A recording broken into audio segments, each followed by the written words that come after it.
candidates are telling me that they get asked these insanely difficult and specific coding or machine learning questions in an interview when they actually see what the role entails. It's very different. It's very simple. It's reporting. It's some simple machine learning.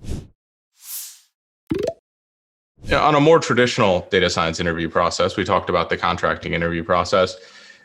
I think we'd both agree that it has some flaws. Let's kind of talk a bit more about what that looks like and how hopefully it'll get better over time. Yeah, I agree. I actually would almost go as far as saying in a lot of cases the data science interview process is broken. And I know that it's not at a lot of companies. I'm not saying that this is everywhere, but I've been talking to, with Data Science Infinity, I've been talking to a lot of aspiring data scientists. And I've also been talking on the other side of the fence to a lot of recruiters and a lot of hiring managers to make sure that, what Data Science Infinity offers is on point with what people need to know. But I find some interesting things out when I talk to these people about how they go about interviewing and talking to aspiring data scientists as well. People that are interviewing for these roles is really, really interesting, seeing their experiences with job descriptions and the things listed on job descriptions, as well as the things they're being asked to do in interviews versus what they're asked to do when they actually start the role. And there seems to be a bit of a disconnect at the moment. So, this is a commonly known one, and I think it's getting slightly better, but it's something we still need to talk about, is that job descriptions are so often just being loaded with every possible tool and programming language that you could come up with. They're not talking specifically about what the core competencies of the role are. They're just essentially listing everything on that company's tech stack.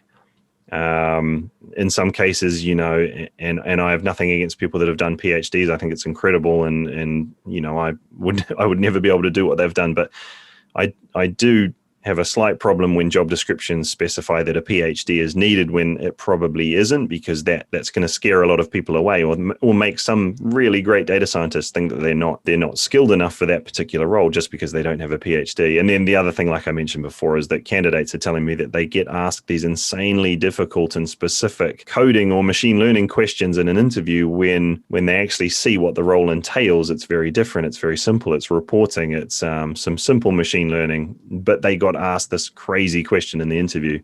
And overall, I just don't think that process works. It leads to mismatches between the candidates and the employers, and for the employer as well, because they're the one that are investing a lot of time, and the candidates are too. But it just turns into a very long and arduous hunt for somebody, who fits the bill for the role. It's very inefficient. So what I try and tell people to do when they're looking to create a job description for a data science role is, instead of listing out every possible thing that you can and casting the net as wide as you can, try to illustrate the core technical requirements of the role are. So what are the sort of, at a higher level than specific coding languages, what are the core technical requirements for the role? But then on top of that, try and showcase the journey that you're on as a company in terms of your from a data perspective. So what are the types of projects that you're looking to do? What are the things you're trying to solve? And this can get candidates really excited about the types of things that you're doing, and it makes the right candidates apply, and people that aren't interested in going on that same journey, they won't apply. So instantly you've got a much more efficient hiring process. You can, I don't know, it's a hard one to sort of explain sometimes. One way that I think is a good way to think about it is sit down as a team. So I guess HR, the hiring manager, and maybe a senior member of the team, another data scientist, sit down and think about, what is it like? What's a day in the life, or a week in the life of a data scientist in terms of adding value to your company? So try and distill those key tasks or those key skills and requirements that are most important to your team in terms of adding value to the business. Because from there, it becomes so much easier to write a relevant job description, one that's sort of talking about the right things, one that's going to bring in the right people. But it also, an added bonus of that is when you're thinking about interviewing, it gives you a framework, a really accurate framework of which you can assess those candidates, because you're going to be assessing those candidates based on the core competencies of the role that you're applying for, or somebody that you think is going to add value to your team. So I think it doesn't have to be complex. You don't have to show off all of the things you have. Try and illustrate the journey that you're on and the core competencies and assess those, and it'll be so much more of an efficient process for you. Yeah, I mean, I agree. I think one of the biggest problems in this space, period, is that expectations are not really matching reality of the work very often. And the expectations are set in the job posting, in the interview, whatever that might be.